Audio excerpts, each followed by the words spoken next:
Добро вечер во топ тема на ваша страна. Како изгледа фамозниот АКМИС систем?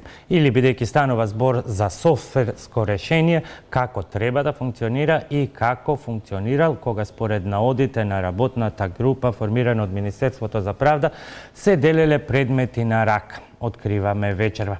Топ тема на ваша страна доби пристап, барем визуелно, до АКМИСот. Но вечерва го расплетуваме ланецот на одговорност за делењето предмети под рака, кој не почнува и не завршува само со председателите на судовите, доколку малверзации имало, а така барем засега се тврди. Но се осврнуваме генерално и на реформите во судството кои тапкаат во место, на контроверзните одлуки, на формирање, параформирање на совети, формирање на нов совет во кој сега главните актери ќе бидат дел од оние чии имиња ги слушавме во бомбите. Зошто сето тоа се случува? Одговорите вечерва ги бараме од заменик министерот за правда Оливер Ристовски. Добро вечер и добре дојдовте. А заедно со мене, со заменик министерот за правда, дебатираат и моите вечерашни гости. Колешката Гордана Дувњак. Добро вечер, добре дојдовте. Адвокатот Звонко Давидович.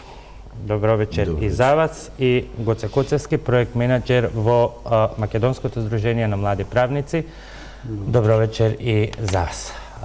Сепак за почеток истражувањето и анализата на Елена Ивановска-Муковска околу тоа како функционира, односно како требало да функционира и како функционирал АКМИС системот и кои се потенцијално актерите кои што ги правеле можните малверзации. Каде се би требало да се бара одговорноста во истрагата која што ја поведе јавното обвинителство. До пред половина година пошироката јавност речи си да не знаеше дека уште од 2010 година во сите 34 судови во земјава има автоматизиран информационен систем за управување со судските предмети. За периодов АКМИС да стане еден од најчесто употребуваните зборови поврзани со судството и да се водат дури 2 предистражни постапки во 2 обвинителства. Како треба да функционира овој систем за топ тема на ваша страна, објасни еден од работените во IT секторот во Кривичниот суд. Како што пристигнуваат предметите, одговорните судски службеници ги внесуваат во системот сите побарани податоци за обвинителството, за обвинетиот, кривичното дело, одбраната, вештаците. Откако ќе се внесат сите информации во назначените полиња, се притиска копчето за автоматска распределба на предметот кај судија. Предметите се внесуваат секојдневно и во 15 часот се врши автоматска распределба. Тоа е оваа форма каде што се избира организационата единица, уписникот по кој се врши автоматската распределба, бројот на судии ни е даден тука кој што се на избор и бројот на нераспределени предмети. Нашиот соговорник вели дека сите предмети мора да се заведат и да поминат низ АКМИСот. Мора да се направи автоматска распределба. Сепак, Комисијата на Министерството за правда утврди дека 860 предмети од Кривичниот суд не биле доделени кај судија, пошто се отворија 2 теории. Дека воопшто не се заведени во АКМИС системот, дека се внесени предметите во системот, но не е направена автоматска распределба на судија. Дури првично и да се избегне АКМИСот, на крајот предметот мора да се внесе во системот, а тоа судијата може да го чини многу скапо при оценката, бидејќи согласно членот 109 од Законот за судски совет, судијата е должен да ги почитува законските рокови за преземање на действија и објавување на пресуди. Се што се внесува во системот остава трак, велат познавачите. Не може да се сокрие ако предметот се распоредува повеќе пати, додека не стаза кај посекуваниот судија. Но утврдено е дека манипулациите може да се прават и на друг начин. Првиот, зашто откри Комисијата од Министерството за правда, е честото менување на распоредите и префрлање на непожелните судии од одел во одел за да бидат тргнати од автоматската распределба и ним да не им се паднат жешките предмети, како што еден период тоа беше со предметите на СЈО. Во Кривичниот суд годишниот распоред за работа на судот за 2016 и 2017 година е менуван често и не е испочитувана процедурата за негово донесување. Во рок од речиси 2 години бил 10 пати менуван, од кои во месец септември 2016 година бил сменет 3 пати. Во Врховниот суд не се почитувала процедурата за годишна промена на распоредот. Например, во 2017 година годишниот распоред за работа на судиите бил сменет 9 пати. Распоредот со судиите се прави еднаш годишно, а потоа само по исклучок се врши прераспределување, објаснува актуелниот претседател на Кривичниот суд Джолев. Меѓутоа, да се прави кампањско разместување на судии од еден одел во друг одел, тоа дури ни деловникот не го дозволува, иако се правеше. Точно дека на тој начин може да се манипулира, нели, со судиите. Во судов изминатата година имаше голем број на судии кои што беа прераспределувани во оделот за прекршоци и после 2 месеци истите беа враќани на старите оделенија. Во тој период голем дел од некои интересни предмети беа распределувани. Па откако ќе се завршеше таа распределба, се враќаа судиите на старите оделенија. Другиот начин што го посочи извештајот од Правда е со исклучување на судии од автоматската распределба и со тоа се оневозможуваат да добијат некој конкретен судски предмет. Исклучувањето на судиите од автоматската распределба на предметите се вршело без изготвување на писмена одлука, со наредба и без образложена причина. Тоа се правело само со параф на претседателот на судот и со телефонско јавување во судската писарница. Джоле вели, судскиот деловник наведува јасни и прецизни ситуации кога и како може судијата да биде исклучен од АКМИСот. Причина за исклучување на судијата од прием на нови предмети може да е отсуство на судија подолго од 5 работни дена. И што значи доколку станува збор за судија кој што е на годишен одмор, на боледување, а итноста, нели, природата, карактерот на предметот налага да тој веднаш биде распределен, станува збор за притворски предмети или слично, значи тој судија се исклучува од АКМИ системот. Дали ова го почитувале претходниците на Жолев, ќе треба да утврди истрагата. Извештајот се однесува на периодот од 2016 и 2017. Тогаш во Врховниот и Кривичниот суд, каде што се најдени забелешки, претседатели беа Владимир Панчевски, Татјана Михајлова, Стојан Черибарев, Лидија Неделкова, Јован Ангеловски. Джолев за себе тврди дека строго го почитува судскиот деловник, но и дека врши контроли на АКМИ системот. Секој судија може да ги гледа само своите предмети, но претседателот на судот може целосно да го следи АКМИСот, како се распоредуваат предметите. Преку така наречените контролници, не само претседателот на Кривичен, туку и од Врховниот суд и од судскиот совет во секој момент од своите фотели може да направат контроли, дали како се вршила распределбата. Може да се види за целиот период од 1 јануари до денешен колку распределби се направени, колку судии учествувале при распределбата, колку предмети при распределбата, кој тоа го направил, на кој датум и во колку часот. Најчесто тоа го прави одговорниот на писарницата. Но со огледа сум само краток период на оваа позиција, најавени контроли од страна на судскиот совет или од Врховниот суд немам најавени контроли. Ова го акцентирам од причина што судскиот совет и Врховниот суд во секое време имаат привилегија да извршат контрола во врска работењето на АКМИ системот.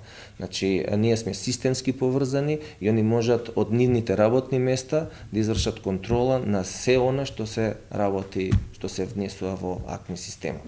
Освен судскиот совет, во основните судови контрола треба да прават и апелационите судови. Секој член пак од судскиот совет е задолжен за конкретен суд. Но до извештајот на Правда, јавноста не слушна од ниту една институција дека лоцирала злоупотреби со АКМИСот. И претседателот на судскиот совет Караджевски за медиумите изјавуваше дека нивните контроли не откриле незаконитости. Експертите по ова го отворија прашањето из одговорноста и на судскиот совет и на повисоките судови, кои досега не алармирале за манипулации, кои сепак ги откри Комисијата за правда. При оценувањето на претседателот на судот се мерат и бодуваат повеќе работи, меѓу кои како ги спроведува судскиот деловник и примената со информатичките технологии. Повреда на правилата за распределба на предметите е еден од критериумите врз кои претседателот на апелација дава мислење за работата на претседателот на основниот суд. АКМИ системот се воведе за да се замени рачното процесирање на предметите и судовите да станат поефикасни, да се надминат злоупотребите. но од пред неколку месеци се засилија сомнежите дека човечки фактор пронашол начин да го надмудри автоматизираниот систем. Истражувањата на двете обвинителства се уште во фаза на предистрага. СЈО за екс-председателот на Кривичниот суд Панчевски, а државното обвинителство води предистражна за забелешките на Комисијата од правда. Председателот на Судскиот совет на почетокот на годината се пожали дека извештајот без потреба е ставен како доверлив, а советот се уште не го разгледал на седница. Тоа беше истражувањето и анализата на Елена Ивановска-Муковска и оттаму, ако се сведе во неколку реченици, произлегува дека на одите на работната група на Министерството за правда, ако се прочитаат три закони: Законот за судови, Законот за судски совет, Закон за управување со движење на предметите во судовите, тоа е посебниот закон за АКМИС, и еден подзаконски акт, судски деловник. Ако сето тоа се спореди со времето, господине Ристовски, во кое што е извршена истрагата на работната група, лесно може да се види кој бил председател на кој суд, и оттаму се наметнува дилемата зошто сето ова, целиот извештај е доверлив, па доаѓаме до оваа смешна ситуација да не може да го разгледа ниту ниту судскиот совет, иако е дилема зошто го давате и во рацете на условно джелато. Добро вечер уште еднаш. Дали го даваме во раците на джелото? Видете вака. Значи, они по функција заедно со Врховниот суд, како што спомна и председателот на Основниот суд Скопје 1 Џолев, се надлежни за контролирање на АКМИ системот на пониските судови, на сите судови. Токму тие причини го доставивме како извештај. Зошто е под закрилата доверливо во интерес на истрагата. Значи, овие детали што вие ги кажате, бидејќи се знае периодот за кој е вршен увидот, значи Министерството за правда не прави контрола, него прави само увид во работењето на АКМИ системот. Се работи за 2016 и 2017 година, вие сами ќе заклучите кој биде во тоа време председател, ВД председател и слично. Меѓутоа има и други детали во извештајот кои сметавме дека додека трае постапката во обвинителството, барем додека не отпочне постапката во обвинителството, дека треба да оди со карактер доверливо. До кога ќе биде така? Јас мислам многу скоро ќе се тргне ознаката доверливо. Можам искрено да кажам, за ова и беше известен и републичкиот јавен обвинител и истиот се согласи Што да оди сега во повторно оваа останува фаза. дилемата зошто? Сите податоци, се што е правено, системот содржи бекап на податоците во Врховниот суд. Кој што и да правел, мора да има трага. А трага има. Значи јас И не се тие разбирам од траги, техника, се искрено. и тие траги не можат да се скријат. Ако некој ги зел предметите што се вели под рака и ги делел на рака, за тоа мора да има судска наредба, бидејќи секој предмет, како што слушнавме, со самиот влез во судот мора да се евидентира. Да. Предметот Ако тоа се не е евидентира. правено, зошто се податоците тања? Дали можат бившите председатели да ги земат закон, да ги уништат доказите или што? Сите бекап податоци се во Врховниот суд. Значи, јас уште еднаш да повторам, од правник сум, не се разбирам толку многу од техника, меѓутоа во составот на работната група имаше информатичари кои токму тоа им е работа. Значи, они самите кажаа дека трагата не може да се уништи. Значи, колку и да се брише, таа останува некаде во тие сервери или како сето тоа се вика, не е ни важно. Што ме прашавте другото? Второто прашање беше зошто се даваат, зошто извештајот е даден до судскиот совет, по кога да, но овој пат имате ситуација во која што членовите на судскиот совет, според овој ланец на контрола на судиите, односно на председателите на судовите, се одговорни за не спроведувањето на АКМИСот, односно за тоа што не ги виделе, не сакале да ги видат или ги виделе, а не ги регистрирале малверзациите. Добре, јас мислам дека не можеле да не ги видат малверзациите. А тогаш Ова е моје мислење. вие Од тоа што го прочитав. на потенцијално осомничените во идната видите. истрага им давате доказ врака против нив. Што е против законите? Не, они по функција, се вака. Против законите. Значи, они по функција како судски совет ја го вршат тој Тоа е надзор. против законите, господине заменик министер. Не е против Вие законите. на некој кој Значи, треба да немаме биде ние отворена обвинет. постапка да се отвори пред некој ден, барем такво соопштение Да, чув. ама на вие основа на викате тоа дека обвинителство. чекате истрагата да почне. А во истрагата знаете и ги лоцирате кои се виновниците, односно осомничените, и на истите им ги давате доказите во рака. И тоа е незаконито. И тоа е кривично дело. И вие као адвокат тоа добро го знаете. Да, ме, Но имаме една Министерството друга абсурдна ситуација. Покрај тоа што им давате на потенцијалните осомничени докази, правите доверлив материјал од нешто што е јавен карактер и не е доверлив материјал. Затоа што секој од членовите на судскиот совет има копче на својот компјутер, следење на предмети. И сите информации кои ги има во вашиот извештај се јавно достапни. Лаже председателот на судскиот совет. Јавно кажувам, па нека ме тужи. Дека не може судскиот совет да го разгледа извештајот затоа што има доверливи информации. Прво, сите тие информации мора да ги знаат и да ги следат и да ги контролираат. Второ, се обидува на ист начин, јас овде понесов, да тврдат дека персоналните досија се тајни податоци и се доверливи. Па не ни ги дадоа податоците кои што ги баравме во предметот, арно правниот суд им вика во заблуда сте, сето тоа е информација од јавен карактер и мора да ги дадат. Што значи председателот на судскиот совет и Само една понатаму мала ја дигресија, обманува беше јавноста. поканет, рече дека вечерва е зафатен, колку за информација на јавност. Апсолутно. И да беше тука ќе ни кажеше дека не слушнал, не видел, не чул. Затоа што колешката негова, која имаше мандат без со изминат мандат, подпишуваше и работеше, која што е надлежна во мигов за контрола на Основен суд Скопје 1 Скопје, каде што АКМИСот покажува најголеми проблеми, беше во бомбите и тој ништо не презема. Ако членовите на судскиот совет биле должни да преземат надзор и действија, ако председателот на Врховен суд го имал истото властување, сите тие треба да одговараат. Впрочем, јас по улиците со шарената револуција, тоа беше едно од барањата. Партијата на која и припаѓа министерот, заменикот министер за правда, истото го прокламираше и ден денес е програмска определба. И секој што сторил кривично дело треба да одговара. Затоа е Час доставено до обвинителството. Они ќе се грижат за тоа, не може Министерството за правда. А ова претходно што го кажавте не се однесува на мене, се однесува на господин Караджовски.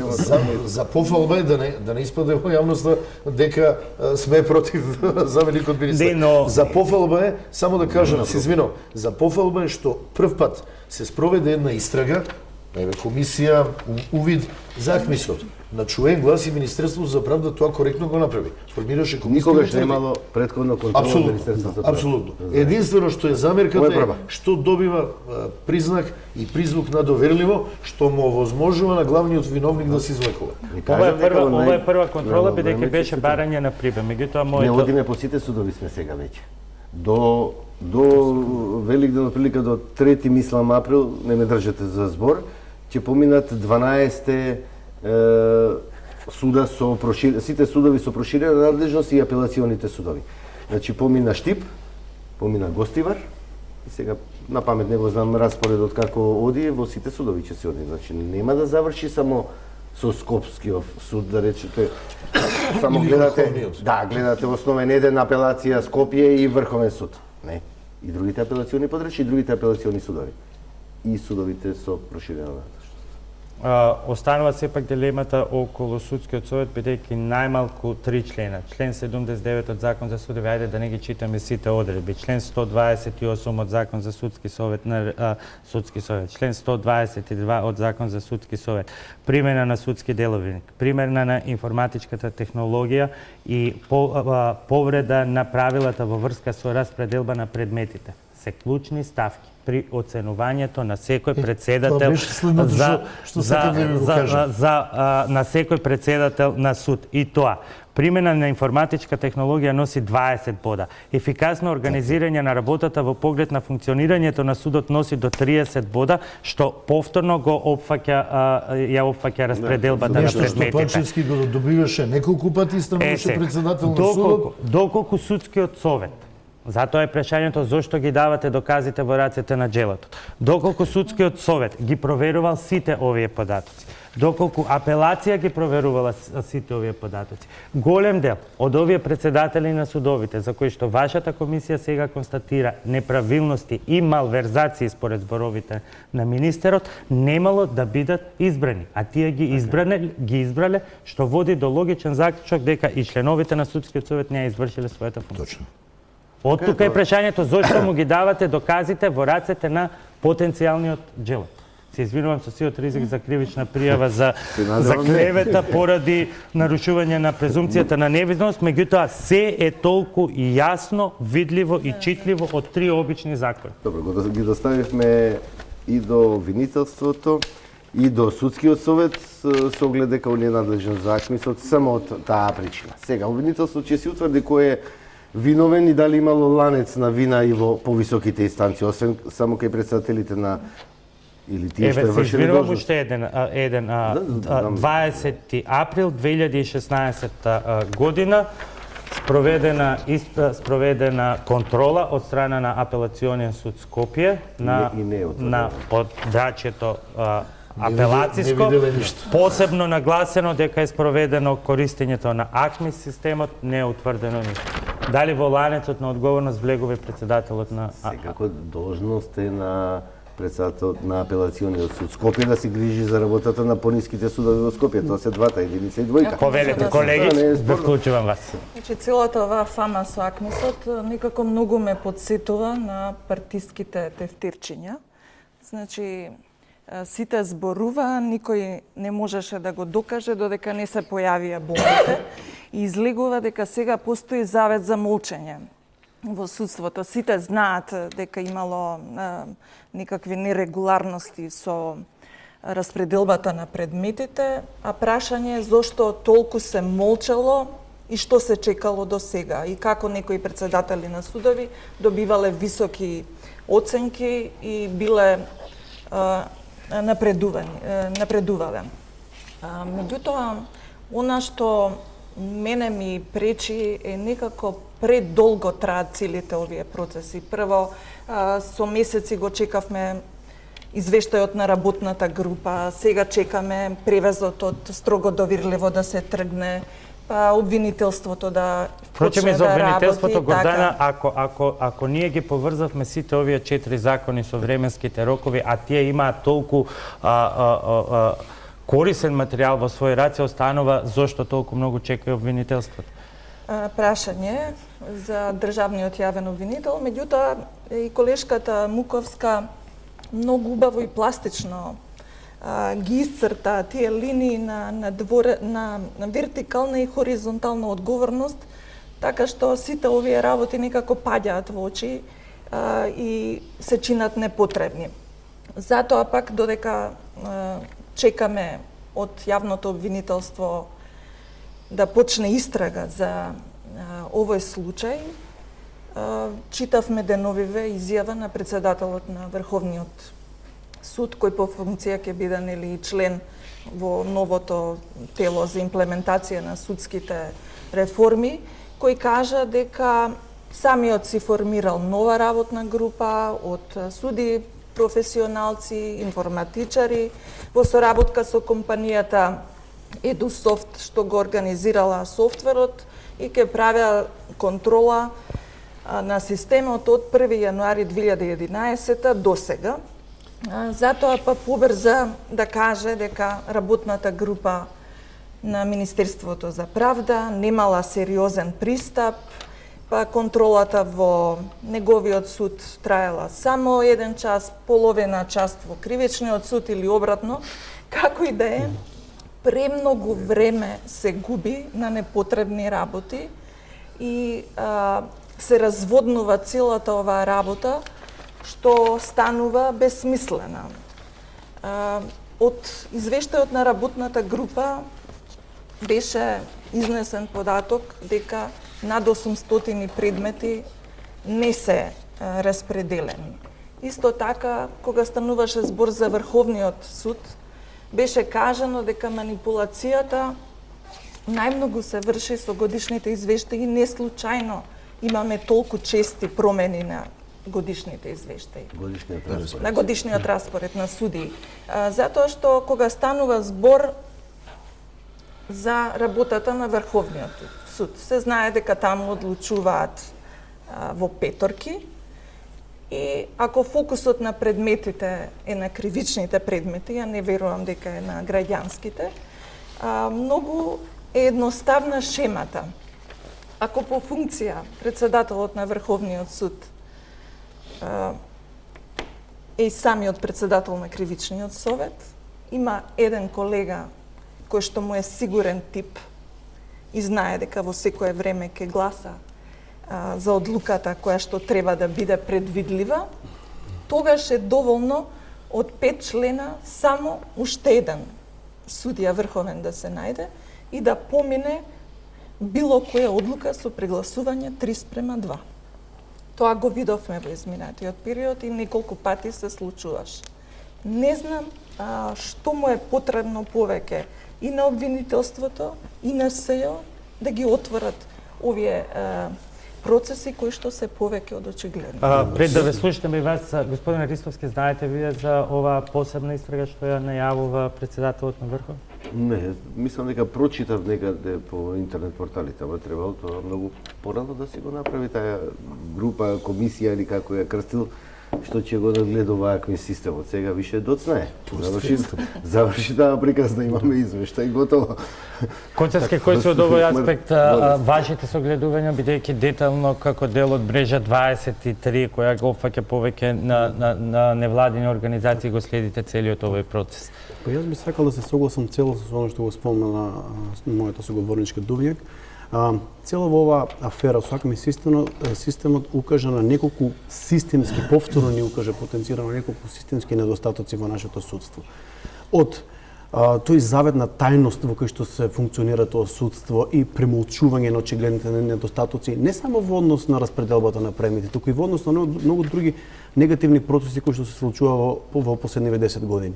Понатаму укажува на преголемите дискрециони овластувања кои што ги имаат председателите на судови, кои дури не преку злоупотреба на АКМИ системот, туку едноставно преку правење на тие прераспределби од еден одел во друг одел, индиректно може да влијаат одреден предмет да се падне кај одреден судија. И трето, што е за нас особено поразително, е што укажува на целосно затајување на системот на надзор и контрола над работата на првостепените судови, тоест на надзорот на функционирањето на АКМИСот. Во однос на прашањето на доверливост, јас ќе морам се согласам со колегата адвокат. Го разгледувавме ова многу, дали постои, дали оваа информација од таков тип за да биде одбележена како строго доверливо. Се работи за податоци кои што во суштина се јавни. Распределбата на предметите е јавна. Ако отидеме во суд, ќе го видиме екранот и ќе видиме точно кој судија кој предмет го работи. Понатаму, околностите во кои што се случи целото тоа, особено јавниот притисок, укажуваат на тоа дека постои огромен јавен интерес кај ова прашање да не биде доверливо. Може би навистина има некои софистицирани методи, бидејќи еве јас ќе прочитам, ова не е моја, ова е од пресуд на министерот за правда, токму за Врховниот суд. Вели, АКМИСот се применувал според предходно применета рачна прераспределба на предмети, за што постои писмена одлука на председателот на судот, но тоа не е во согласно со одредбите на судскиот деловник. Понатаму се вели, не било формирано работно тело за управување со движењето на предметите во судот. во 2017 година годишниот распоред за работа на судиите бил сменет 9 пати и сега ако одиме во одредбите за разрешување на суди, сето ова се основи за разрешување на суди, а не да тој да му биде советник на премиерот, меѓутоа тоа подоцна нешто. Само уште малку во однос на ово прашање. Понатаму и во однос на дали треба доказот да се даде на оној на кој што има постои основно сомневање дека сторил кривично дело. Според мене, самата комисија сите увиди доколку стекнала информации и увиди дека директно судии на повисоките судии и судии на судскиот, членови на судскиот совет не превземале нешто што биле должни да го превземат, тие ги имаат доволно индициите, согласно и кривичниот законник, се должни тоа кривично дело да го пријават таму. Но тоа е исторено. Така. Прашање зошто е тој доказ даден на нив. Има уште една полоша работа од себе ова што го зборувате, а не знам колку го гледате. Така. Ова неминовно носи до реевалуација на работа на секој судија. Веќе ви кажам и зошто. Тоа е моето следно прашање. Прво до заменик министерот, бидејќи прво најавивте дека ќе има комплетен реизбор на суди, потоа тоа беше предизборно ветување, на тоа се спротивстави Брисел, имаше тоа не го криете, се откажавте од тоа. Меѓутоа сега што Извинам, само не реизбор, него реевалуација, што е битно различно. Не, за генерален реизбор беше ветување. Но сега имаме една друга дилема, ова го објаснувам заради гледачите. Во извештајот на вашата работна група се говори за 800 нераспределени предмети. Сега ќе видиме кога ќе се симне тајноста, дали е тоа сосема прекршување на законите, односно не евидентирање воопшто во системот, или пак се користела втората опција. Втората опција според информатичарите и тие што го познаваат системот системот доаѓа во писарница, се зема од писарница под рака и потоа се дава на други суди. Се евидентира, предметот се евидентира дури откако ќе се заврши. Но, при тоа се губат... Која третата? Па ќе ја прочитате кој ќе се тргне. Нема да ја кажете. Добро. И со овие две опции, и со овие две опции, и со третата што не ја кажувате, а ќе ја прочитаме, рековте најмногу за месец дена. Се губи следењето на работата на судиите. Се доведува во прашање секоја евалуација што е правена 2016 и 2017 година. Не мислам на 2 години дека се прави. И секој избор што е направен досега, бидејќи се компромитирани принципите за оценување на судовите. Дали тоа не ја наметнува потребата од некаков облик на реевалуација на судиите, бидејќи голем дел од нив напредувале врз основа, слободно можеме да констатираме, лажни или назадувале врз основа на лажни податоци. Де факто да. На тоа ќе се сведе сега. Тоа е точно. Но тоа може и судскиот совет и сам по службена должност да направи реевалуација, ама може и по барање на секој од судиите. Такви барања веќе пристигаат во судскиот совет да се направи реевалуација на Не, прашањето е кој е вашиот концепт, бидејќи вие пак ја враќате топката кај судскиот совет, кој што е дел од проблемот. Не може Министерството за правда да се меша во тоа. Не, апсолутно погрешно сватил. Како нов концепт во контекст на судските реформи со законски измени. Тоа ми беше понатаму, да. Значи сега со измените кои се веќе на ЕНР, мислам дека истекоа роковите и за законот за судски совет и законот за судови, што се имаме еден поинаков пристап кон начинот на бодување при напредувањето на судиите, истото се однесува и за при изборите на председателите на судовите.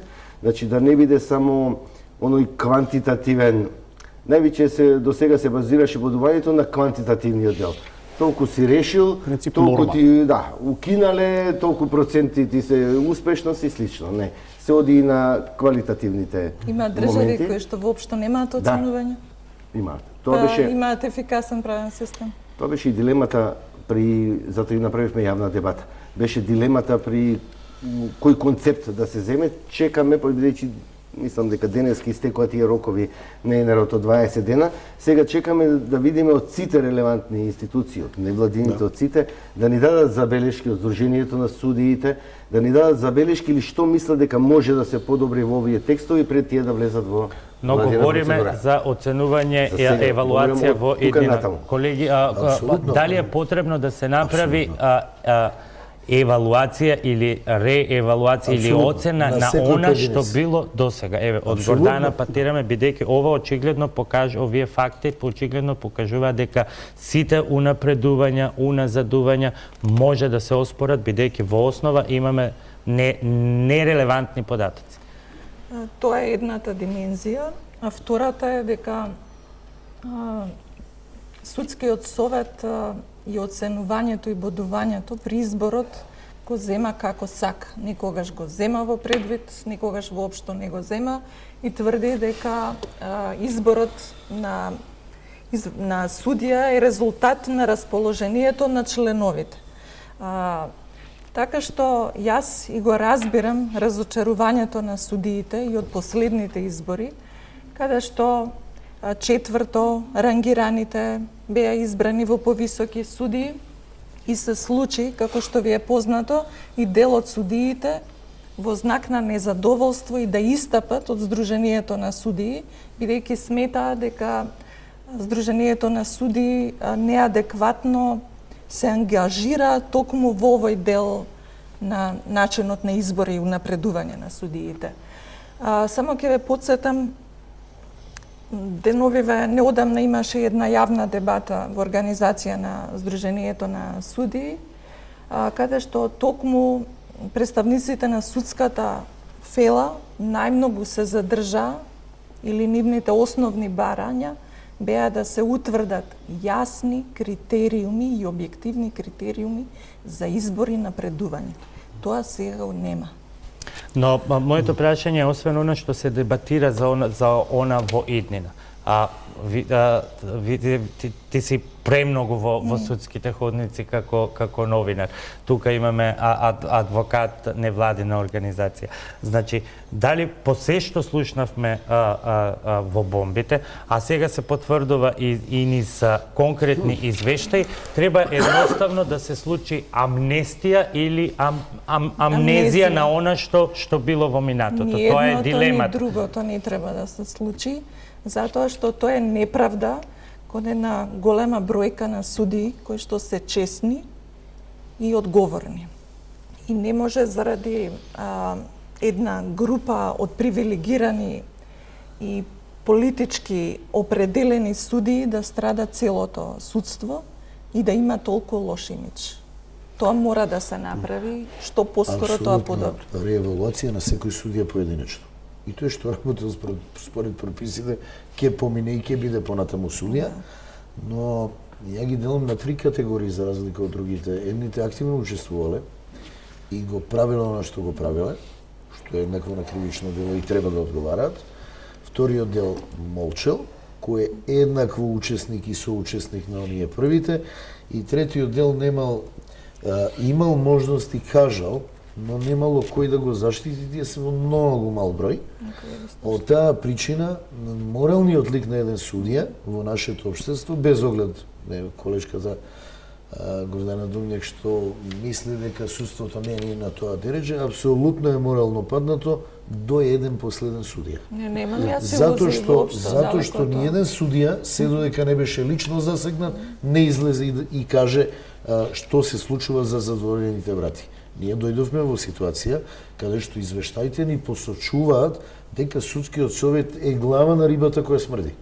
И се уште истите луѓе седат таму, за кои има апсолутно докази од бомбите до извештаите за Акмис и на Прибе.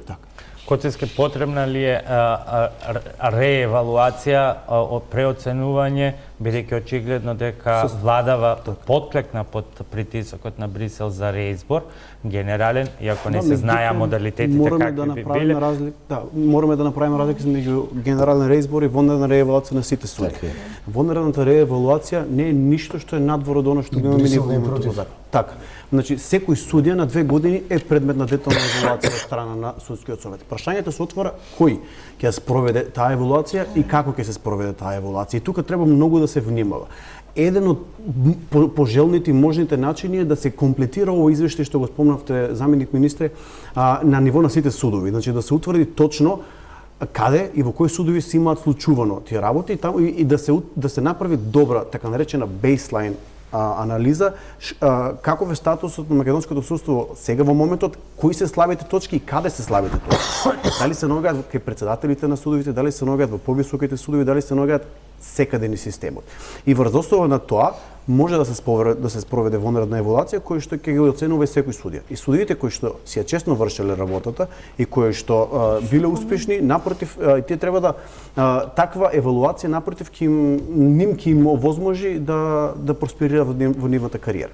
Меѓутоа мора да се внимава таа евалуација во никој случај да не биде врсова на квантитативните критериуми кои што беа сега и кои што судиите ги сведоа на ниво на норма, кои што тие постигнуваат месечна норма и во зависност од тоа дали парничен судија работи општа граѓанска постапка или работи работни спорови, во зависност од тоа едниот да биде во поповолна позиција ставен, едниот во не. Така да дефинитивно вонредна реевалуација е потребна во Република Македонија. Какви се размислувањата на владата? Ќе им дадете амнестија или ќе не натерате сите да имаме амнезија заради политички мотиви? Не. Нито едното, нито другото се надевам, нема да ме натера амнезијата. Значи, владата нема никакви дилеми околу борбата со криминал, корупција и слично и во судството, а ова е криминал. Тоа што е, можам отворен да видам во извештајот, се гледа дека има действија кои асоцираат на криминал. Меѓутоа, за тоа ќе се грижи обвинителството, ова што го кажа колегата, ние ќе завршиме во април со сите контроли. Извештајот би требало да биде готов до крајот на април од сите судови и тогаш ќе се види сликата за цела Македонија, за судството во Македонија. До сега вака, неофицијално главниот проблем е всушност во кривичниот суд. Меѓутоа таа анализа не ви е потребна за да изградите генерален политички став. Ке има ли реоценување, реевалуација, на кој начин ќе се направи или тоа? Кој е концептот што го имате? Ние не можеме, Министерството за правда, ниту пак владата врши реоценување на судиите. По законот, самиот судски совет може тоа да го направи или по барање на судија. Судиите веќе бараат да се реоценат. Значи имате суди вие овој судски совет тоа да го направи? Како да се разреши овој судски совет кога нема механизми во законот за негово разрешување? Апсолутно со мала законска промена, со просто мнозинство у собрание. Со многу мала законска промена, со просто мнозинство. Која мисли колегата? Да, апсолутно. Апсолутно. На која промена? Тоа е второто мала промена. Второто она што каде што никој повторно да е колективна одговорност, треба да биде индивидуална, не колективна. Индивидуално. На тој начин што вие мислите, тоа ќе биде колективно. Јас знам што мислите ви. Не е точно. Точно знам. Не е точно.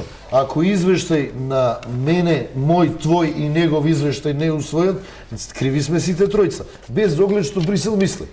Па Брисел може... Ама тоа е колективна одговорност. Брисел може да дуби на теме, ама тоа е одговорност на секој од нас поединечно. Затоа што ни еден од нас не го издвоил своето мислење. А законот за судски совет бара просто мнозинство кое можете утре во собрание да го спроведете. Господине заменик министер, член 36 Закон за судски совет, иако сите велиме дека судскиот совет е недопирлив, меѓу другото вели дека член на судскиот совет е одговорен за повреда на уставот и законот во врска со вршење на функцијата во советот.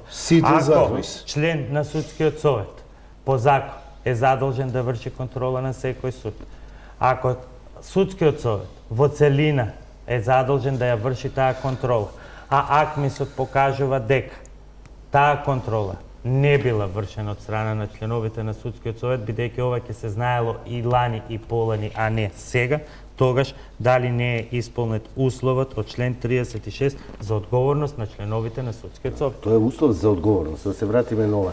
Не е точно дека не е вршена контрола од судскиот совет. Контрола е вршена секој година. Па уште полошо. Ама не Лажни само што податоци, се- ама дале лажни податоци уште полошо. Јас ќе ве потсетам кога беа Ова е само начин на одговорност како да се разрешат. Заменикот Пет се министер избрани од собранието, значи собранието би требало да ги разреши, а другите 8 се избрани од судиите меѓу себе. Не може Министерството за правда. Тука нема никаква улога Министерството за правда. Не викаме ние Министерството за правда. Постои начин законскиот текст да се испегла и делот на оние кои одговараат само пред судиите се заштитени бели мечки, а ги има во бомбите, а добиваат привилегии ден денес и работат незаконито, и понатаму како од времето на режимот што го нарекувавте работат и понатаму и денес на истиот начин, на исти принципи со исти критериуми, многу лесно тоа ќе се испеглаше со одговорност пред собрание. Ама, И крај. ако сте виделе стратегијата и акцијскиот план, ќе видите дека сето ова ќе се случи во вториот на крај на вториот квартал на 2018. Тоа е за неколку месеци. Ама апсолутно неколку месеци и неколку месеци кои ги имавте до сега се апсолутно недопустив период за криминалец да седи на маса и да решава за други. Тоа е така, ако па, се тоа утврди дека е криминалец. Јас се слагам со вас. Ама вие сте ги барем констатирале состојбите. Ние го направивме чекорот. Го направивме увидот и отворивме врата за И институциите апсолутно да за си похвала. го спроведат законот. Апсолутно за Они ако го похвала. спроведат законот, тоа може и утре да се случи. Ама тоа веќе не зависи. Вие Но како работењето адвокат на- знаете дека и со несторување се прави Така е. кривично дело. Така е, затоа ние направивме се што Но можеме сега и доаѓаме- веднаш го доставивме извештајот. И до СЈ го доставивме извештајот официјално. Како да распет Ама доаѓаме Гордана сега во на ваква голема обвинителство. ситуација која Така што е. еве Значи, само сега наведом треба се чини обвинителството да се како бутне. како нерешливо. Побрзо да работи. Ситуацијата ќе биде многу решлива ако јавното обвинителство точно лоцира виновници. Тоа е полето на обвинителството. А тоа е ваш ресор. Затоа што Владин ресор е обвинителството. Не. Немојте, јас... Владата не се меша во работата на обвинителството никогаш. Луѓе. Само го предлага Луѓе, вие го републичкиот предложивте и обвинител. го избравте Само републичкиот. И Така е. само предлагате членови у Советот на јавни Значи обвинители. да се вратиме И на само. 10 години назад да му кажеме што треба да прави на обвинител. Тоа сакате да ми кажете? Не, апсолутно нешто да прави. Значи Него од да ги- врзани раци има го прими извештајот веднаш, информирани сме дека е веднаш доставен до Не го судот и комплетирате постапено. Советот на јавни Толку. обвинители. Не го комплетираме ние, него го комплетира собранието, односно комисијата за избори и именувања која Така е. ја раководи господинот Илија Димовски. Од ВМРО. Вие Он треба. Многу Значи лесно. за членовите кои се избираат од собрание. За членовите И кои тоа се не е избираат од направено обвинителите, додека се ги избираат функционираше обвинителите. собранието. На А место тоа функционира и сега. многу на место е забелешката во однос на многу лесно е да се остави се во раците на јавното обвинителство. Како пример би сакал да го истекнам случајот кој што е поврзан со судството, а тоа е со, ако не се лажам, 30 лажирани дипломи за сертификати за положен англиски јазик, кои што 41, кои што со кои што се аплицираше на Академијата за суди и јавни обвинители. Овој случај исто така да не меѓутоа е повеќе од 7-8 месеци сигурно во рамки на обвинителството. Не може никој да не убеди дека не може да се провери од страна на реномирани меѓународни институции кои што ги спредуваат тие сертификати. Независно дали е Бидејќи во оваа TOEFL или студија беше IELTS. аферата, проверено е дека било каква проверка во било кој од тие центри од кои што се дојдени дипломите може да се направи за само еден час. Токму така, токму така. А така да и сега што таква проверка може да се направи толку за кратко, а ние веќе толков период немаме никаква правна различница со исклучок на еден случај кој што ако не се лажеме со спогодба решен. Со признање. Значи укажува дека и во рамки на самото обвинителство се уште дали не постои волја, капацитет или не знам поради кои причини, меѓутоа овие случаи кои што е многу важно да се процесираат во што е можно побрзо време. Секој одолговлекување само уште толку го не задржува целиот овој процес. Тука завршуваме со овој дел, во вториот дел околу уште една тема која што предизвика голем интерес во јавноста, а тоа е менувањето на така наречениот Совет за реформи во судството, кој што почна со едно име во Стратегијата 369 сега завршува со крајно контроверзна форма во која дел од главните актери во бомбите стануваат советници на премиерот, што го доведува во прашање дури и уставното начело на тројна поделба на власта, на извршна, законодавна и судска. Но за тоа пократка пауза за реклама.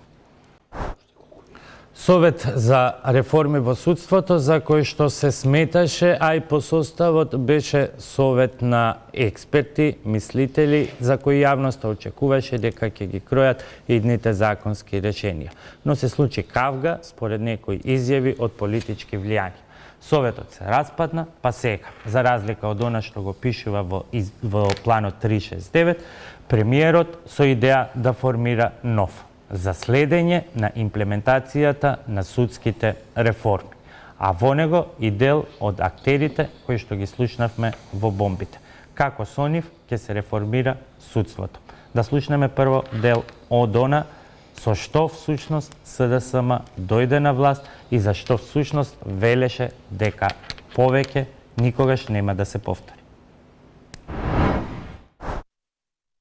Ке слушнете договори и нарачки на судски одлуки во кои што учествувале Ставревски, Јанкуловска, Велјановски, Груевски, председателот на Врховниот суд и Марко Зврлевски, актуелниот републички јавен обвинител.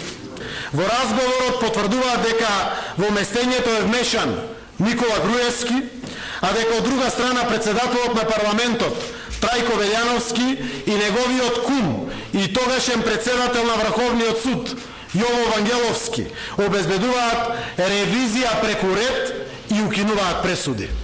Сега веќе е јасно дека нема владење на правото и правната држава. На ваквото владење ќе му ставиме крај. Продолжуваме. Не знам, он не направи ново проблем и тоа преку ред го зеле, ревизијата преку ред ја зеле, со Јово ја уредиле работата и ги укинале двете пресуди и ги вратиле на повторно разгледување. Толку направиле, значи страшно ни направија проблем. Неверојатен проблем ни направи. Знаеш, тоа треба да му вртам на Јово која и Кој го направи тоа со Трајко заедно, џабе ќе го вртам. Кој он го направил. Ништо, ние сега ќе ја убедуеме, има она некој ќерка, мислам, бара да ја примиме како приправник сега. Нема проблем за тоа. Господин Ристовски, формиран ли е новиот совет? Не, колку што ја знам, премиерот треба да го објави, генералниот секретаријат на владата и премиерот, меѓутоа не е формиран. Дали формирањето на овој совет е резултат на тоа што не успеавте да најдете заеднички јазик со претходниот совет, кој што всушност е планиран во планот 369? Експертски? Не, во стратегијата стои дека ќе се формира овој совет независно од работата на досегашниот совет што беше во рамките на Министерството за правда. Не се најде заеднички јазик. Се уште не знам која е причината, искрено да ви кажам. Мислам дека Министерството за правда, јас и министерот особено бевме многу транспарентни, многу отворени и одврзани раци. Голем дел од членовите рекоа дека заради политички влијанија, потому некои во вас, бидејќи министерот ретко го гледаме, па некој во вас препозна нов Михајло Маневски, кој што го слушнавме на Во мене? Да. Браво. Не, политички влијанија немаше. Значи, советот редовно го водеше министерот, мислам дека јас го заменив еднаш или два пати. И тоа на половина кога требаше на влада да се оди, ако имаше седница на влада. Апсолутно, во која смисла мислеле политички влијанија? Они правеа поголем притисок врз нас, него ние врз нив. Па борете да експертите да прават и ние го издржавме тој притисок и не станавме од столчињата. Они стануваја, седнуваја, се лутеа, се бунеа, не ги плаќаме, значи има и друга страна на таа медалја. Тоа да се протолкува, не беше баш тоа така. Не беше баш тоа така. Грото од нив се во работните групи, значи можеа да ја контролираат целата работа и преку работните групи. Бидејќи работеа. Господја Најчевска ја водеше работната група за законот за заштита на приватност. Добро, зошто се распадна? Еве сега велите, има друга страна на медалјата. Нивната страна е таа, која е вашата? Јас кажувам дека сметам дека Министерството за правда, значи на тие седници на Советот присуствуваат членови вработени од Министерството за правда, 4 до 5, обично се државните советници или раководителите на секторите, зависи, и присуствувавме јас и министерот. Ние сигурно притисок врз нив не сме правели. Никаков притисок. И сите законски текстови до престанокот на Советот поминаа низ нивни раце. Значи сите ги гледа и стратегијата, и првите измени укинувањето факти, нели, на Советот на факти, и првите измени на Закон за судски совет и Закон за амнестија, се први ден измени раци. Се. Зашто тогаш незадоволство и не знам. тврдење дека Прашајте бил га, нека бидат блокиран. објективни, од кого е незадоволството. Јас мислам дека повеќе од тројца нема што не беа задоволни. Се распадна едно тело кое што имаше 20. Министерот им се заблагодари на учеството, откако се случи тоа што се случи. Нели, откако излегува јавно да зборуваат за работата на Советот и за некакви притисоци што ние сме ги правеле. Мислам дека беа 20 или тројца од членовите, никој повеќе. Имаме две дилеми, ќе им ги препуштам на колегите да ви ги постават директно. Првата околу тој совет кој што го председава премиерот е морално етичка и правна, а втората дури ја допира и ги допира и уставните начела за поделба на власта, кога за советници ги имате првите луѓе на судството и обвинителството. Еве, почнуваме со Гордана. Гордана, која е твојата оценка? Прилично е нејасен концептот на Советот за имплементација на реформите, затоа што таму, од она што барем го имаме во моментов како сознание, има двајца професори, двајца експерти и останатите се членови по функција од судските институции, обвинителствата, коморите, издруженијата и така натаму. Така што не ја гледам сега улогата на тие експерти, а уште помалку на кој начин премиерот представник, значи, на извршната власт ќе ги имплементира реформите. Уште повеќе што неколкумина од представници на највисоката судска власт во изминатиот период беа оквалификувани како главни кочничари и на работата на СЈО и на реформите, и оттаму сега прашањето можно ли е злосторникот повторно на местото на злосторот да го вратите? Или, еве, заменик министре, можно ли е да се спроведуваат и да се мониторираат реформите со актуелните председатели на Врховниот суд и на Судскиот совет? Вака сега да објаснам најпрво. Советот не е формиран се уште, кој ќе биде составот и концептот, ќе видиме кога ќе се формира. Тоа што го кажа Сакате да кажете дека премиерот уште еднаш ќе се премисли? Не, јас не реков дека ќе се премисли. Јас реков дека не е се уште формиран. Владата најави до крајот на јануари дека ќе го формира, а сега сме средина на февруари. Секако има многу работни обврски премиерот, знаете овие денови. Денеска се врати вечерва од Турција, од посетата на Турција. Ќе го објави, секако. Денови, предпоставувам, не знам. Ама добро, сега ќе оди во Германија, тоа не е оправдува. Тој ќе биде само да се следи имплементацијата на стратегијата, они нема да се мешаат во законските проекти. Кој ќе ја координира? Ќе реферира сигурно Министерството за правда, бидејќи Министерството за правда ги води главните закони во се извинувам, Давидович, хипотетичка ситуација. Сега имаме, претходно говоревме, нема да се враќаме, имаме ситуација во која што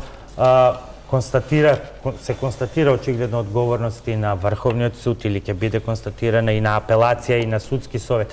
И сега во идната имплементација, доколку одреден проблем запне во Врховниот суд или во судскиот совет или во обвинителството, како очекувате од самите тие луѓе, еве, да ги занемариме сегашните председатели на тие институции, како очекувате од самите тие луѓе кои што треба да ги спроведуваат реформите, самите да си се наблюдуваат и да го советуваат премиер? Меѓутоа, каков совет за реформи во правосудство ако немате од Врховен суд, ако немате од судски совет? Не замисливо ова. Сега што е кај нас ситуацијата таква како што е? Тоа е друго. Не, вака, можни се две ситуации, сегашната и иднината. Сегашната е катастрофа да земете луѓе кои што се осомничени и од СЈО, а и посочени во меѓународните извештаи дека се кочничари и дека се осомничени и за многу незаконити действија. според извештајот за АКМИСот, извештајот на Прибе и други извештаи. Добро, И председателот- укинатиот јавни податоци, тоа зборувам- укинатиот Совет за утврдување на факти Водеше постапка побара разрешување на председателот на Врховниот суд и на Тоа уште е сегашна четворица. ситуација. Инициираше постапка и после тоа се пласира во јавноста, ама не тоа се сега моментално овие луѓе, утре ќе бидат некои луѓе кои треба да бидат луѓе. Ако главниот на извршната власт ги седне на иста маса, во исти совет, главните луѓе на судството, поделбата на власт полека ја нарушуваме. Втора работа, тие луѓе кои што се планираат да бидат членови на тој совет, не се експерти. Тоа се професионалци кои и по службена должност се должни да ги спроведат законите, имплементираат и да го следат нивното спроведување. Како тој што е надлежен да следи спроведување, сега ќе се следи себе си дека го следи спроведувањето. Тоа е незамисливо. Апсолутно лош концепт, без визија, без некоја иднина, каде што ја нарушува полека поделбата на власт. Коцевски. Во истата насока јас би сакал да дадам коментар во однос на предложениот совет при владата. Значи, многу е важно и на првиот совет што беше во рамки на министерството да се дефинира точно мандатот. Како го гледаме ние тој совет? Дали го гледаме како совет кој што декларативно ќе дава поддршка од страна на правосудните институции кон реформите, или како советодавно тело кое што суштински ќе ги разработува законските решенија, ќе прави анализи и ќе дава препораки за реформи во правосудниот систем. Според мене, ако сакаме објективен суд во однос на реформите, потребно е тоа тело да биде мнозински застапено од страна пред се на практичари и на експерти. Тука пред се адвокатите кои што секојдневно се соочуваат со проблемите во судскиот систем, тука е академијата и професорите по право и тука се и граѓанските организации. Во спротивно доколку направиме тело во кое што мнозинството ќе бидат сепак носителите на државните институции кои што вообичаено не име во интерес статус квото е по дефолт тоа што по дефолт тие се залагаат за нешто што нема да ја промени положбата. Ако сакаме суштински придонес, потребно е да се промени целиот концепт, може би да се направат обид да се возобнови оној совет во рамки на Министерството за правда, меѓутоа по целосно нови услови, со јасен мандат и по целосна автономија, суштински да учествува и да го креира политиките во насока на правосудството. За мене, кој е вашиот одговор, како тоа премиер, кој што и самиот вели дека никој не смее да се осуди да им крене телефон на судиите, сега ќе седи вака или да влие, сега ќе седи на иста маса со судско-обвинителскиот врв и ќе сами меѓу себе ќе се оценуваат, при тоа имајќи предвид уште еден потежок елемент дополнителен на уставните пречки, самиот факт што премиерот за одредени случаи е клиент на тие институции каде што тој кои што треба да одлучуваат утре задутре за негови случаи. Тоа е прашање за премиерот, не е за мене. Меѓутоа јас ви кажав. Добро, тогаш за вас ве прашуваме сите ја спорат уставно-правната основа за мешање на нема да се меша во изработката на законските проекти. Нема, само ќе ја следи имплементацијата и роковите. Они веќе по должност да следат. Зар ќе се следат себе си дека следат? Председателот на Врховниот суд е должен да следи. И сега он, уз премиерот, ќе следи дали председателот он веќе следи. Нема логика. Видите, стратегијата не е само за председателот на Врховниот суд пишувана.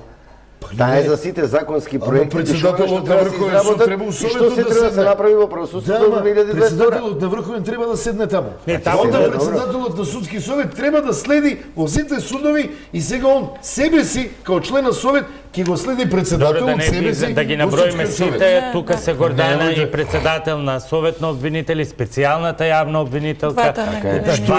Двата најголеми суда.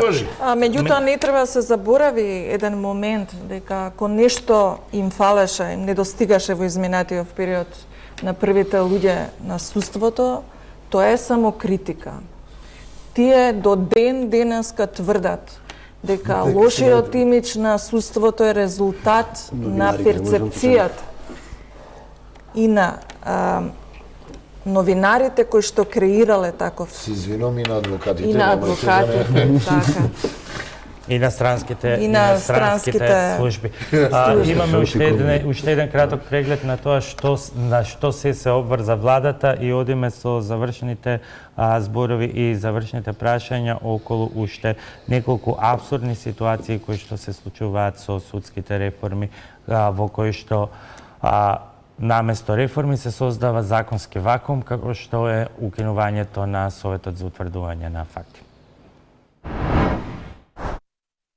Имиџот на Сваровски судство е дамката што ја доби македонската правда во последниве години. Стратегијата за реформи во правосудството и акцискиот план се двата клучни документи чие спроведување до 2022 година треба да ја избеде оваа дамка и да ги удри темелите на новото реформирано, независно и професионално судство. Во делот на независност и непристрасност предвидени се низа законски измени со цел изборот на суди и јавни обвинители во Академијата да биде транспарентен и непристрасен. Во стратегијата влезе и случајот со фалсификатите во Академијата, па сега се предвидува законско решение на вакви слични ситуации, бидејќи претходно година дена откако беше почната истрагата, немаше одлука дали ќе се укине или не конкурсот за обука на 60 нови обвинители. Според професорката Најчевска, законите на хартија се добри, но сликата за македонското судство не може да се смени без промена на човечките капацитети. Моето сомневање е дека не се даваат цврсти критериуми, правила, процедури кои што паралелно со промената на законите и подзаконските акти би вршеле и промена на луѓето, меѓутоа врз основа на објективни параметри, а не субјективни партиски желби и барања.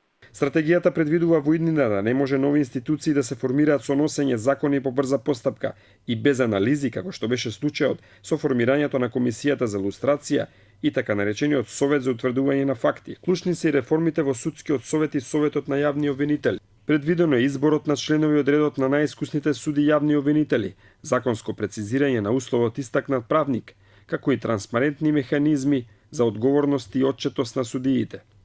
Реална независност не може да постои ако не постои финансиска независност. Предвидено е судскиот буџет да се зголеми од 0,6% од БДП во 2019 до 0,8% од БДП во 2021 година. Квалитетот на судските пресуди ќе се зајакнува преку изедначување на македонската со праксата на Европскиот суд за човекови права и преку обуки на судиите. Предвидени се нови критериуми за оценка и унапредување на судиите и обвинителите, а ќе се укинува и спорното електронско полагање на испитите. Ефикасноста на судиите ќе се зголемува со усогласување на бројот на судии со европскиот просек по глава на жител, преку природен одлив на судиите, како и со ревидирање на системот на судско вештачење. Најчевска смета дека судството треба да го реформираат експерти надвор од политичката елита. Се стекнува впечаток дека некои од понудените мерки се сами по себе добри, меѓутоа се нема предвид нивното вкрстување со другите институции, односно се избегнува или не се достигнува нивото на системска промена. Мора да има страничен надворешен фактор кој што ќе ја превземи работата во свој раце. Лично мислам дека тука наместо извршната и судската власт треба да се даде предност на експертизата, на експертската јавност, која што ќе ги воспостави тие темели и од која што ќе почне да се гради тој правен фундус. На единствениот национален регистар на прописи ЕНЕР во 2017 и 2018 се поставени 19 закони поврзани со стратегијата и акцискиот план, од кои 18 се уште се отворени, а затворен е само законот за укажувачи. Акцискиот план и стратегијата се амбициозен проект кој засега каска ако се суди според роковите за дел од законските решенија, но експертите сметаат дека избрзаните реформи може да го постават судството повторно на погрешен колосек. И тоа е тоа околу она што предстои во следниот период во моментов само на систем, на така наречениот ЕНЕР систем, каде што може да се даваат коментари.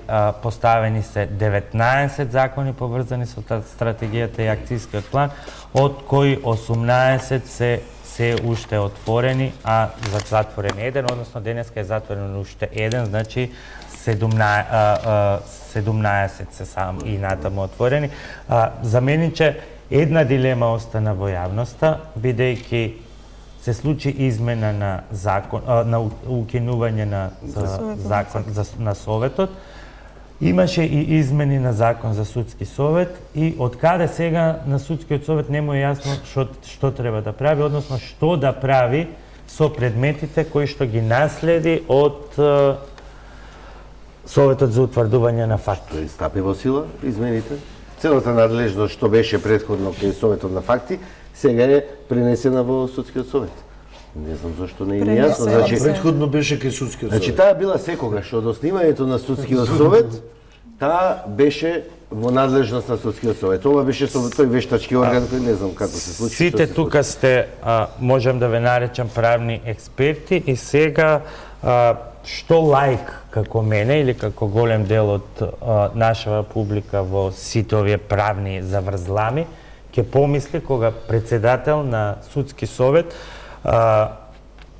и цело тоа тело од правници, од врвни правници, врвно судско тело во државава, ќе реши за тоа што да прави, да бара автентично толкување од собранието. Што ние да мислиме за реномето на тоа? Толку она што ќе го помислите. Дека и не е така врвно. Нема потреба. Дека и не е така врвно, и дека апсолутно она што го тврдат е само последица на она што го тврделе до сега, дека не слушнале, не виделе, не знаат за што се работи, а нивна должност е да слушнат, да видат и да преземат мерки и действија. Добро, исто тоа се јасно, мислам, законот престана да важи, пишува дека сите предмети се пренесува, надлежноста можат. Ама тие мерки не сам тогаш кога се и работим според тоа. Одиме по истиот редослед, сосема кратко со завршни констатации и ако имате и прашања до министерот, Гордана, што е клучниот проблем со впечатокот во јавноста генерално, еве и во стручната фела, е дека премногу време се губи и премногу долго чекаме да ги видиме суштинските, а не козметички потези. Да, и оттаму е разочарувањата кај многумина и во јавноста и во стручната јавност, дека барем во овој дел премногу бавно се одвиваат работите, а целата кампања и на претходната власт, која што на опозицијата која сега е власт, беше ефикасна борба со криминалот, која што сега засега не ја гледаме. Нито еден од предметите на СЈО немаат завршница. Добар дел од нив веќе се вратени на почеток, сега има нови суди, од почеток е тргнато, а времето работи против нас, за жал. Многу кратко ќе бидам, немање на одговорност и никој до сега не е повикан на одговорност, дава еден впечаток дека се продолжува по истиот начин со истите аршини. Двојните аршини продолжуваат, да не сме во заблуда. Законот за амнестија, кој е каде што е поднесена иницијативата пред Уставниот суд, повторно воведува двојни аршини. Зошто една група на луѓе која што добила поради брзина на судење, судијата е напишал пресудата да имаат можност да исползуваат законски олеснувања, а други кои што 10 години се судени и уште заради бавноста на системот не добиле пресуди, не може да ги исползуваат Сосема кратко, бидејќи сте и практичар, дали судиите го менуваат табиетот или камелеонски и опортуно се ориентираат кон тоа што сметаат дека е потреба на новата власт? Ја би рекол клиентелистичко, едноставно се сончо гледи. Значи се вртат до таму кај што грее сонцето. И тоа многу добро го научили и извежбале во изминатите 10 години. И јас исто така на кратко. Денес, како што спомнавте, заврши рокот за коментирање на основниот, најсуштински закон од комплексот на закони за правосудство, законот за судовите. Денес ги дадовме нашите коментари. Сакам да истакнам две работи од предлог текстот кој што излезе на ЕНР. Најпрвен, повторно не се почитува насоката од страна кој што е дадена од страна на европските експерти, единствен влез во судството да биде академијата. За жал, повторно остана можноста управните судии да лица кои што имаат искуство само во државна управа да станат управни судии, за разлика од адвокатите кои што на пример не може да станат судии, кои што се каде многу понавлезени во присуството од тоа.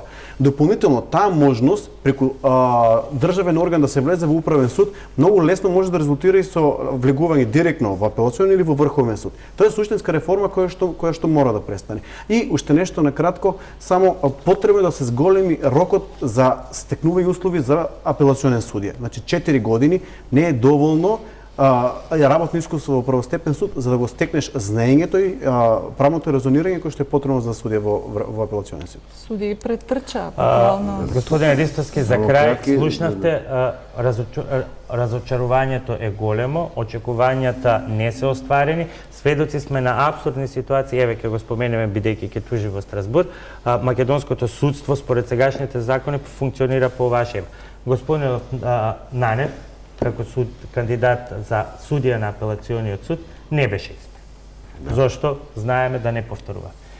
Хипотетички и теориски и според закон, сега би можел да биде избран за судија за председател на апелацијски суд, меѓутоа нема да може да суди. Ќе биде менаџер на суд или кралица. Да, англиска се работи англиска кралица. Се работи ли на кореното менување на сите овие апсурди за кои што говоревме до сега и кога јавноста ќе ги види првичните конкретни чекови за резултатите многу краток ќе видам да се работи. Меѓутоа, видете, инсталиран систем, го чувме едниот од главните луѓе што го инсталираше тој систем, Михајло Маневски сега во еден прилог. Значи, многу е тешко инсталиран систем 10 годишен, со своји корени, да го смените преку ноќ. Значи, стварно треба многу време. Точно е дека на тајни работни средби со Маневски и Бришковска договарате дел од на партиско ниво од законските решенија или не? Кој ќе го кажете вие на тајни, мислите нешто многу тајни, не се тајни. Јас учествував во една работна група околу Законот за заштита на сведоци, да, околу измените, да. Со ВМРО се разговара за тој закон, со оглед дека забелешките беа да биде вклучена и опозицијата. И за другите? За другите, јас колку што знам, не има ништо во моментов. Добро. А се работи на реформите за судството, а само на младиот колега да му кажам дека забелешките на нашите европски партнери не се однесуваа на управното судство. Значи, само на редовното судство. И тука нема да има никаква измена.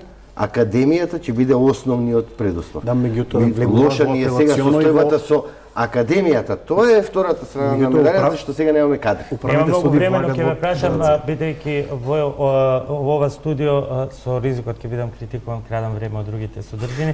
Во ова исто студио пред известен период ветивте дека многу брзо ќе го имаме законот за статусот барем на Академијата, бидејќи таа има нелегален и се што произведува е нелегално. На ЕНР, измените се на ЕНР. Кога можеме да го очекуваме за тоа да се реши? Треба, тие ќе влезат во владина процедура до средина на март. Значи до крај на месец после тоа максимум во влада ќе бидат усвоени. Што до тога со кадрите кои што произлегуваат од институција со нелегитимен и нелегален статус? Мислам дека нема произведени кадри моментално. Тече Академијата. Тече. Во делот на обвинителскиот дел, ако не се лажам, го поништија огласот. Што беше. Така да сега нема ни пријава на нови кандидати, нема ништо. Ќе се формира нов управен одбор, ќе се избере нов директор и Академијата ќе си стартува како што треба да стартува една академија. Ви благодарам на сите, има очигледно многу прашања, ќе се навраќаме на нив со тек на времето. Ви благодарам и вам, почитувани, за вниманието. Останете со филмската програма, а во ноќно студио вечер со вас е Снежана Лукаска.